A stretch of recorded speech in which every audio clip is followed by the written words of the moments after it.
السلام علیکم ورحمۃ اللہ وبرکاتہ۔ الحمد للہ رب العالمین والصلاة والسلام على اشرف الانبیاء والمرسلین نبینا محمد وعلى آلہ وصحبہ اجمعین وبعد۔ معزز دینی بھائیو، جب ہم اپنے مسلمان معاشرے پہ نگاہ ڈالتے ہیں تو ہمیں مسلمان بچوں اور بچیوں کے ناموں کے تعلق سے بہت ساری غلطیاں اور کوتاہیاں نظر آتی ہیں، اور ایسا ان کے والدین کی لا علمی اور جہالت کے نتیجے میں ہوتا ہے کہ وہ اپنے بچوں اور بچیوں کے ایسے نام رکھتے ہیں جو نام شریعت اسلامیہ میں درست نہیں ہے، یا یہ کہ کم سے کم ان کا رکھنا مکروہ ہے۔ تو انشاءاللہ آج مختصراً میں آپ کو یہ جانکاری دینے کی کوشش کروں گا کہ وہ کون سے نام ہیں جن کا رکھنا حرام ہے، اور پھر دوسرے نمبر پہ وہ کون سے نام ہیں جن کا رکھنا مکروہ ہے۔ لیکن اصل موضوع کے آغاز سے پہلے میں بطور تمہید کے مختصراً یہ وضاحت کر دوں کہ ایک مسلمان کو کس طرح کے کن ناموں کے رکھنے کا اہتمام کرنا چاہیے۔ تو پہلے نمبر پہ ہر وہ نام جن میں اللہ تبارک و تعالی کی عبودیت اور اس کی بندگی کا اظہار ہو، یعنی بندے نے اپنی نسبت اللہ کی جانب کیا ہو۔ عبداللہ بن عمر رضی اللہ عنہ بیان کرتے ہیں کہ نبی اکرم صلی اللہ علیہ وسلم نے فرمایا، ان احب اسمائکم الی اللہ عبد اللہ و عبد الرحمن، کہ تمہارے ناموں میں سے اللہ کے ہاں سب سے پسندیدہ نام عبداللہ اور عبد الرحمن ہے۔ حانی بن شریح بیان کرتے ہیں کہ جب وہ نبی اکرم صلی اللہ علیہ وسلم کے پاس اپنی قوم کے ساتھ آئے تو نبی اکرم صلی اللہ علیہ وسلم نے سنا کہ لوگ ان کو عبد الحجر کے نام سے بلا رہے ہیں۔ تو آپ صلی اللہ علیہ وسلم نے ان سے پوچھا کہ تمہارا نام کیا ہے؟ انہوں نے کہا کہ عبد الحجر۔ تو نبی اکرم صلی اللہ علیہ وسلم نے ان کا نام بدلا اور آپ نے فرمایا کہ تم عبداللہ ہو، تمہارا نام عبداللہ ہے۔ تو عبداللہ اور عبد الرحمن یہ اللہ کے پسندیدہ نام ہے، اور ہر وہ نام جس میں اللہ تبارک و تعالی کی عبودیت اور بندگی کا اظہار ہو۔ مثال کے طور پہ آدمی نام رکھے عبد الغفار، یا یہ کہ عبد الستیر، یا یہ کہ عبد الحفیظ، اس طریقے کے جو اللہ تبارک و تعالی کے ذاتی اور صفاتی نام ہیں، ان ناموں کی جانب نسبت کر کے نام رکھے، یہ اچھے نام ہیں جو اللہ کو محبوب اور پسندیدہ ہیں۔ دوسرے نمبر پہ ہمیں نام رکھنے چاہیے انبیاء کے ناموں میں سے، انبیاء کے ناموں میں سے ہم نام رکھیں۔ ابو موسیٰ اشعری رضی اللہ عنہ بیان کرتے ہیں کہ جب میرے یہاں بچے کی پیدائش ہوئی تو میں اس بچے کو لے کر کے نبی اکرم صلی اللہ علیہ وسلم کے پاس آیا، تو آپ صلی اللہ علیہ وسلم نے میرے اس بچے کا نام ابراہیم رکھا، اور آپ نے کھجور سے اس کی تہنیک کی اور اس کے لیے برکت کی دعائیں کی۔ یوسف بن عبداللہ بن سلام بیان کرتے ہیں کہ نبی اکرم صلی اللہ علیہ وسلم نے میرا نام یوسف رکھا، اور آپ نے مجھے اپنی گود میں بیٹھایا اور میرے سر پر ہاتھ پھیرا۔ تو دوسرے نمبر پہ جن ناموں کے رکھنے کا ہمیں اہتمام کرنا چاہیے وہ انبیاء علیہم الصلاۃ والسلام کے نام ہیں۔ تیسرے نمبر پہ نیک لوگوں کے ناموں کے رکھنے کا اہتمام کرنا چاہیے، اور ان میں سر فہرست انبیاء کرام ہیں۔ نیک لوگوں میں سر فہرست انبیاء کرام ہیں، اس کے بعد تابعین، تبع تابعین اور امت کے جو دوسرے نیک علماء و صالحین نیک افراد گزرے ہیں ان کے ناموں سے اپنے بچوں کا نام رکھا جائے. جیسا کہ مغیرہ بن شعبہ رضی اللہ عنہ کی روایت میں ہے کہ انہوں نے نبی اکرم صلی اللہ علیہ وسلم کے سامنے پچھلے لوگوں کا ذکر کیا تو آپ صلی اللہ علیہ وسلم نے فرمایا انہم کانوا یسمون بانبیائہم والصالحین قبلہم، کہ یہ لوگ اپنے نام انبیاء کے ناموں پہ رکھتے تھے، اپنے بچوں کے نام انبیاء کے ناموں پہ رکھتے تھے، اور جو ان سے پہلے نیک صالح لوگ گزر گئے ان کے ناموں پہ اپنے بچوں کے ناموں کو رکھتے تھے. چوتھے نمبر پہ جو نام ہمیں رکھنے چاہیے وہ آباء و اجداد کے نام، اور بالخصوص اگر وہ نیک و صالح لوگ ہوں، عالم دین ہوں، نیک اچھے لوگ ہوں تو ان کے ناموں کو زندہ کرنے کے لیے ان کے ناموں کو رکھنا چاہیے. انس بن مالک رضی اللہ عنہ بیان کرتے ہیں کہ نبی اکرم صلی اللہ علیہ وسلم نے فرمایا اولد لی اللیلۃ غلام فسمیتہ باسم ابی ابراہیم، کہ آج رات میرے یہاں بچے کی پیدائش ہوئی تو میں نے اس کا نام اپنے باپ ابراہیم کے نام پر رکھا. تو یہ چند نام تھے جن کے رکھنے کا ہم مسلمانوں کو اہتمام کرنا چاہیے. اب میں اصل موضوع کی جانب آتا ہوں اور آغاز کرتے ہیں اس بات سے کہ وہ کون سے نام ہیں جن کا رکھنا حرام ہے.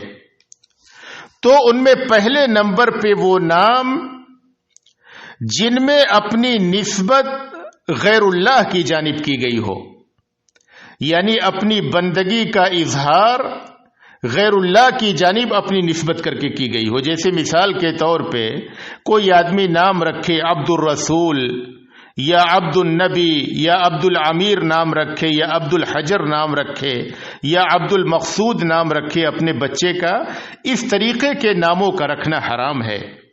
جیسا کہ ہانی بن شریح بیان کرتے ہیں کہ جب میں نبی اکرم صلی اللہ علیہ وسلم کے پاس آیا تو آپ نے میرا نام پوچھا، میں نے کہا میرا نام عبد الحجر ہے. تو آپ صلی اللہ علیہ وسلم نے اس نام کو بدل دیا اور آپ نے فرمایا کہ انما انت عبد اللہ، تم عبد اللہ ہو، تمہارا نام عبد اللہ ہے. اسی طریقے سے عبد الرحمن بن عوف رضی اللہ عنہ دور جاہلیت میں ان کا نام عبد الکعبہ تھا. نبی اکرم صلی اللہ علیہ وسلم نے اس کو بدل کر کے ان کا نام عبد الرحمن رکھا. ابو ہریرہ رضی اللہ عنہ کا نام دور جاہلیت میں عبد شمس تھا، نبی اکرم صلی اللہ علیہ وسلم نے اس کو بدل دیا. تو ہر وہ نام جس میں غیر اللہ کی بندگی کا اظہار ہو اور اپنی بندگی اور عبدیت کی نسبت اللہ کے علاوہ کی جانب کی گئی ہو تو اس طریقے کے تمام تر ناموں کا رکھنا حرام ہے.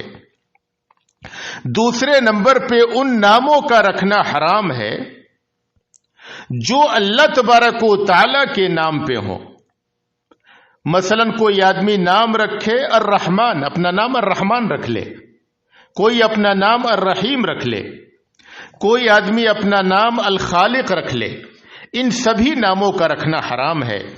اللہ نے قرآن کریم میں ارشاد فرمایا هل تعلم له سمیہ، کیا تم اس اللہ کے لیے اس کا کوئی ہم نام پاتے ہو؟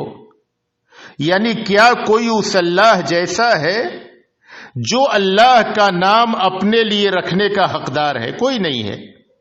تو یہ قطعاً حرام ہے کہ کوئی آدمی اللہ کے صفاتی ناموں میں سے کوئی نام اپنے بچے کا رکھ دے. امام نووی رحمہ اللہ فرماتے ہیں کہ اللہ تبارک و تعالیٰ کے نام جو اللہ کے ساتھ خاص ہیں، جیسے الرحمن ہے، القدوس ہے، اور اس طریقے کے جو دوسرے نام ہیں، ان ناموں کا رکھنا حرام ہے. اور اسی قبیل سے ان ناموں کا بھی رکھنا حرام ہے. مثلا ملک الملوک، سلطان السلاطین یا شہنشاہ، اس طریقے کے ناموں کا رکھنا حرام ہے۔ نبی اکرم صلی اللہ علیہ وسلم نے فرمایا ان اخنع اسم عند اللہ رجل تسمى ملک الاملاک، کہ سب سے خراب اور برا نام اللہ کے نزدیک ملک الاملاک ہے، یعنی بادشاہوں کا بادشاہ۔ اس طریقے کے نام رکھنا یہ انسان کے لیے زیب نہیں دیتا ہے، اس کے معانی یہ اللہ تبارک و تعالیٰ پہ فٹ ہوتے ہیں۔ ساری دنیا کا شہنشاہ اللہ ہے اور یہ کہ ساری دنیا کی سلطنت یہ اللہ کے ہاتھ میں ہے۔ اسی طریقے سے حرام ہے کہ کوئی شخص اپنے بچے کا نام سید الناس رکھے یا سید الکل رکھے یا سید ولد آدم رکھے۔ شریح بن حانی بیان کرتے ہیں کہ جب حانی نبی اکرم صلی اللہ علیہ وسلم کے پاس اپنے وفد اور اپنی جماعت کے ساتھ آئے تو نبی اکرم صلی اللہ علیہ وسلم نے سنا کہ لوگ ان کو ابو الحکم کہہ کر کے بلا رہے ہیں، تو نبی اکرم صلی اللہ علیہ وسلم نے انہیں اپنے پاس بلایا اور آپ نے فرمایا ان اللہ هو الحکم والیہ الحکم، کہ اللہ تبارک و تعالی وہی حکم ہے، وہی فیصل ہے اور اسی کی جانب فیصلے لے جائے جاتے ہیں، لہذا تم اپنا نام اپنی کنیت ابو الحکم کیوں رکھتے ہو؟ یہ کنیت اور یہ نام اللہ کے شایان شان ہے۔ تو انہوں نے کہا کہ میری قوم کے لوگ جب ان کا آپس میں کوئی اختلاف ہو جاتا ہے تو وہ میرے پاس آتے ہیں، میں ان کے درمیان فیصلے کر دیتا ہوں اور وہ راضی ہو جاتے ہیں۔ تو نبی اکرم صلی اللہ علیہ وسلم نے فرمایا کہ یہ تو اچھی بات ہے، لیکن تم یہ بتلاؤ کہ کیا تمہارے پاس اولاد ہے؟ کتنے بچے تمہارے پاس ہیں؟ تو انہوں نے کہا کہ میرے پاس 3 بچے ہیں، شریح، عبداللہ اور مسلم۔ تو آپ صلی اللہ علیہ وسلم نے پوچھا کہ ان میں سے بڑا بچہ کون ہے؟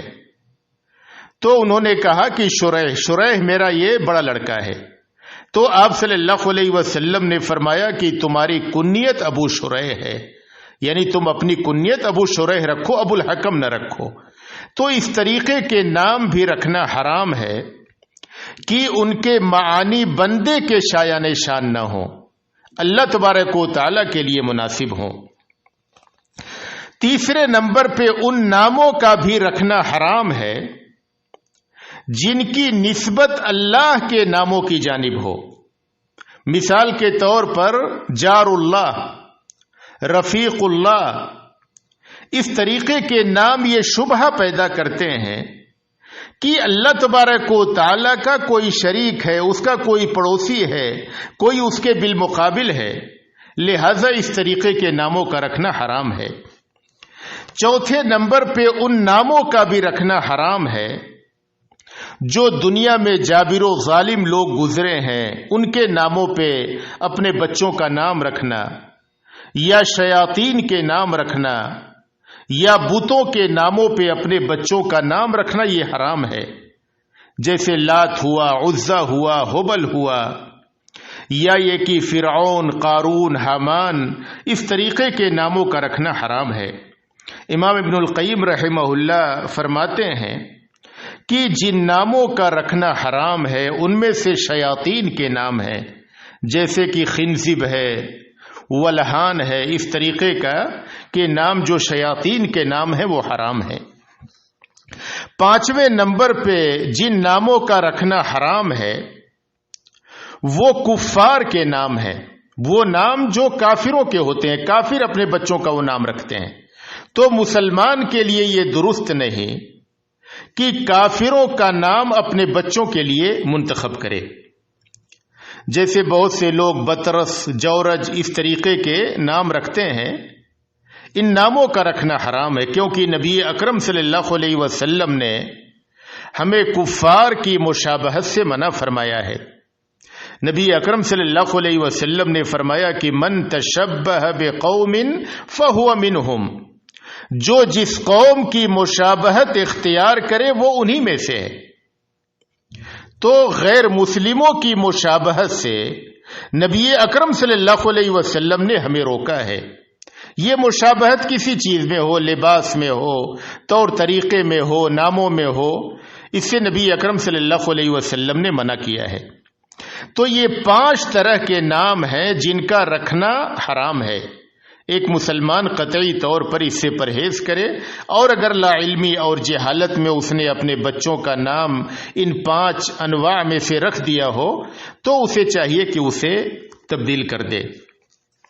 اب دوسرے نمبر پر ہم آتے ہیں ان ناموں کی جانب جن کا رکھنا مکروہ ہے۔ حرام تو نہیں ہے، مکروہ ہے، یعنی ان ناموں کے رکھنے سے بچنا افضل ہے۔ ان میں سے پہلے نمبر پہ فرشتوں کے نام ہیں، جیسے جبرائیل، میکائیل، اسرافیل، اور اس کے مکروہ ہونے کی وجہ یہ ہے کہ یہ ایک نو ایجاد معاملہ ہے۔ یہ صحابہ کرام کے زمانے میں موجود نہ تھا، اور جو ہمارے اسلاف امت گزرے ان کے یہاں بھی یہ چیز موجود نہیں تھی کہ اپنے بچوں کا نام فرشتوں کے ناموں پہ رکھتے ہوں۔ اور اگر کسی عورت کا نام فرشتوں کے ناموں پہ رکھا جائے تو یہ حرام ہے، اس لیے کہ اس میں مشرکین کی مشابہت ہے، جو یہ کہتے ہیں کہ فرشتے یہ اللہ تبارک و تعالیٰ کی بیٹیاں ہیں۔ دوسرے نمبر پہ جن ناموں کا رکھنا مکروہ ہے وہ قرآن کریم کے نام اور اس کی سورتوں کا نام، جیسے طٰہٰ، یاسین اور اس طریقے سے جو دوسری سورتوں کے نام ہیں ان کا رکھنا مکروہ ہے۔ اور اہل علم اس کی 2 وجہیں ذکر کرتے ہیں۔ پہلی وجہ یہ ہے کہ اگر سورتوں کا نام بچوں کے نام رکھے جائیں سورتوں کے نام سے تو اس میں قرآن کریم کی اہانت ہے، اور دوسرے نمبر پہ اس طریقے کی چیز صحابہ کرام اور اسلاف امت سے ثابت نہیں ہے۔ اور تیسرے نمبر پہ قرآن کریم کا جو مقصود ہے اس کے نزول کا، اس کی تلاوت کرنا اور اس کے اوپر عمل کرنا، یعنی قرآن کریم کے نزول کا مقصد ہے اس کی سورتوں یا آیتوں کے ذریعے سے نام رکھنا، یہ مقصود نہیں ہے۔ تیسرے نمبر پہ ان ناموں کا رکھنا مکروہ ہے جو لفظاً یا معناً قبیح ہوں، جس کے اندر قباحت ہو، خرابی ہو، اس کا معنی خراب ہو، یا وہ لفظ بذات خود خراب ہو، لوگ اس کا استہزاء اور مذاق اڑائیں اس لفظ کا، تو اس طریقے کے ناموں کا رکھنا مکروہ ہے، جیسے حرب، حمار، کلب، کلیب، جاہل، عاصی، سارق، اس طریقے کے نام ان کا رکھنا مکروہ ہے۔ عبداللہ بن عمر رضی اللہ عنہ بیان کرتے ہیں کہ نبی اکرم صلی اللہ علیہ وسلم نے ایک خاتون جن کا نام عاصیہ تھا، یعنی نافرمانی کرنے والی، تو آپ صلی اللہ علیہ وسلم نے ان کا نام بدل کر کے جمیلہ رکھا۔ اسی طریقے سے عاص، العاص، نبی اکرم صلی اللہ علیہ وسلم نے ان کا نام بدل کر کے مطیع رکھا۔ نبی اکرم صلی اللہ علیہ وسلم نے ایک شخص سے پوچھا کہ تمہارا کیا نام ہے؟ تو اس نے کہا کہ میرا نام اسرم ہے، اسرم۔ تو نبی اکرم صلی اللہ علیہ وسلم نے فرمایا کہ بل انت زرعہ، تمہارا نام زرعہ ہے۔ نبی صلی اللہ علیہ وسلم نے ان کا نام بدل دیا۔ سعید بن مسیب بیان کرتے ہیں کہ ان کے دادا ان کا نام حزن تھا۔ حزن کے معنی ہوتے ہیں دکھ، غم، سختی۔ وہ نبی اکرم صلی اللہ علیہ وسلم کے پاس آئے تو نبی اکرم صلی اللہ علیہ وسلم نے ان سے پوچھا کہ تمہارا کیا نام ہے؟ تو انہوں نے کہا کہ میرا نام حزن ہے۔ تو نبی اکرم صلی اللہ علیہ وسلم نے فرمایا کہ نہیں، تم اپنا نام سہل رکھ لو، سہل۔ تو انہوں نے کہا کہ میں اس نام کو نہیں بدلوں گا جو نام میرے باپ نے رکھ دیا تھا۔ میرے باپ نے میرا نام حزن رکھا تھا، میں اس نام کو نہیں بدل سکتا۔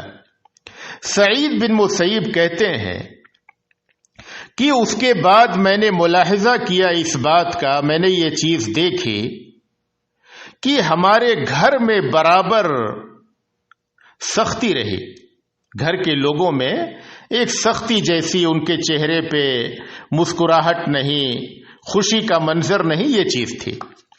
تو ہر وہ نام جس کا معنی خراب ہو، یا وہ لفظ سننے میں خراب ہو، یا اگر کوئی آدمی اس نام کو سنے تو اسے وہ نام خراب لگے، اس کا استہزاء یا مذاق اڑائے، اس طریقے کے ناموں کا رکھنا مکروہ ہے۔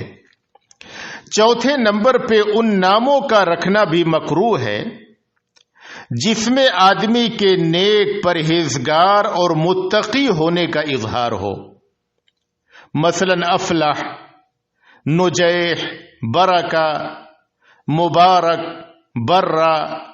اگر عورت کا نام ہے مثلا صالحہ یا مرد کا نام ہے صالح، تو ان ناموں میں آدمی کے نیک اور اچھے ہونے کا، اپنے آپ کی صفائی کا اظہار موجود ہے۔ اس طریقے کے ناموں کا رکھنا مکروہ ہے۔ ابو ہریرہ رضی اللہ عنہ بیان کرتے ہیں کہ زینب ان کا نام برہ تھا، برہ کے معنی نیک، تو نبی اکرم صلی اللہ علیہ وسلم نے ان کا نام بدل دیا اور ان کا نام زینب رکھا۔ عبداللہ بن عباس رضی اللہ عنہ بیان کرتے ہیں کہ جویریہ کا نام برہ تھا، تو نبی اکرم صلی اللہ علیہ وسلم نے اسے بدل کر کے ان کا نام جویریہ رکھا۔ امام طبری رحمہ اللہ لکھتے ہیں کہ بچوں کا نام اس طریقے کے نام رکھنا مناسب نہیں ہے جس کے معنی خراب ہوں، یا یہ کہ اس نام میں اپنے آپ کی صفائی پیش کی جا رہی ہو یا اپنے آپ کے نیک ہونے کا اظہار ہو، ان کا بھی رکھنا مناسب نہیں ہے۔ اور تیسرے نمبر پہ ان ناموں کا بھی رکھنا مناسب نہیں ہے جس کا معنی گالی کا نکلتا ہو، یعنی اس لفظ کا معنی گالی ہو۔ علامہ البانی رحمہ اللہ لکھتے ہیں لہذا اس بنا پہ عز الدین، محی الدین یا اسی طریقے سے ناصر الدین وغیرہ نام رکھنا درست نہیں ہے۔ جیسے لوگ نام رکھتے ہیں شمس الاسلام، سیف الاسلام، بدر الاسلام، اس میں تزکیہ یعنی اپنے آپ کی صفائی پائی جاتی ہے، تو اس طریقے کے ناموں کا رکھنا مکروہ ہے۔ پانچویں نمبر پہ ان ناموں کا بھی رکھنا مکروہ ہے جو بچوں اور بچیوں میں مشترک ہو۔ بعض نام ایسے ہوتے ہیں کہ آپ دیکھیں گے کہ مرد کا بھی وہ نام، مردوں میں بھی وہ نام استعمال ہوتا ہے اور یہ کہ عورتوں میں بھی استعمال ہوتا ہے، تو چونکہ اس میں اشتباہ ہے، التباس ہے، آدمی کو پتہ نہیں چلے گا کہ یہ مرد ہے یا عورت ہے، تو اس طریقے کے ناموں کے رکھے جانے کو علماء نے مکروہ قرار دیا ہے۔ جیسے نہاد ہے، رفعت ہے، طلعت ہے، عصمت ہے، اس طریقے کے نام رکھنا مکروہ ہے۔ اسی چھٹے نمبر پہ ان ناموں کا بھی رکھنا مکروہ ہے بچیوں کے لیے جن الفاظ میں شہوت پائی جاتی ہو، شہوت کا معنی اس میں پایا جاتا ہو۔ مثلا کوئی اپنی بچی کا نام رکھے فاتن، یا کوئی نام رکھے حور، یا کوئی نام رکھے احلام، تو اس طریقے کے نام رکھنا بچیوں کے یہ مکروہ ہے۔ علامہ البانی رحمہ اللہ لکھتے ہیں کہ عصر حاضر میں جو لوگوں کے اندر یہ خرابی پیدا ہو گئی کہ وہ اپنی بچیوں کا نام ایسے ناموں کے ساتھ رکھنے لگے کہ اس کے معنی اچھے نہیں ہیں، شہوت کا معنی پایا جاتا ہے یا یہ کہ حسن و جمال کے اظہار کا معنی پایا جاتا ہے، تو اس طریقے کے ناموں کا بچیوں کے لیے رکھنا مکروہ ہے۔ جیسے وہ لکھتے ہیں کہ وصال، سہام، نہاد، غادہ، فتنہ، ان ناموں کا رکھنا مکروہ ہے۔ ساتویں نمبر پہ فاسق و فاجر لوگ یا یہ کہ گانے بجانے والے لوگ جو دنیا میں مشہور ہیں، یا فلم اسٹار وغیرہ جو ہے جو دنیا میں مشہور ہیں، خواہ وہ مرد ہوں یا عورت، ان کے ناموں کا رکھنا مکروہ ہے۔ اس کی دو وجہ ہے۔ پہلی وجہ یہ ہے کہ اس میں فساق و فجار کی مشابہت پائی جاتی ہے، اور دوسری وجہ یہ ہے کہ جس کا یہ نام رکھیں گے بچہ یا بچی کا، ممکن ہے وہ ان کی بدکرداریوں سے متاثر ہو اور وہ بھی اس طریقے کی بدکرداری کرے، تو اس طریقے کے ناموں کا رکھنا مکروہ ہے۔ آٹھویں نمبر پہ جانوروں کے ناموں پہ اپنے بچوں کا نام رکھنا مکروہ ہے۔ جیسے کوئی آدمی اپنے بچے کا نام رکھے بہنش، اسی طریقے سے حمار، قنفذ، قردان، کلب، کلیب، تو جانوروں کے ناموں پہ اپنے بچوں کا نام رکھنا مکروہ ہے۔ تو ناموں کے تعلق سے یہ چند اصول و ضوابط تھے، یعنی کن ناموں کا رکھنا حرام ہے اور کن ناموں کا رکھنا مکروہ ہے، اور میں نے مختصراً آپ کے سامنے یہ ذکر کیا کہ ہم مسلمانوں کو کس طریقے کے ناموں کا انتخاب کرنا چاہیے۔ ہر بندے مسلم اپنے بچوں کے لیے اچھے ناموں کا انتخاب کرے، اور یہ کہ جو نام حرام ہیں یا مکروہ ہیں جن کا رکھنا، ان کے رکھنے سے پرہیز کرے۔ اللہ تبارک و تعالی سے دعا ہے کہ ہمیں ان باتوں پہ عمل کی توفیق عطا فرمائے، اور جب تک اس دنیا میں رکھے ایمان و اسلام پہ رکھے، اور جب ہمارا خاتمہ ہو ایمان و اسلام پہ ہو۔ وآخر دعوانا ان الحمد للہ رب العالمین۔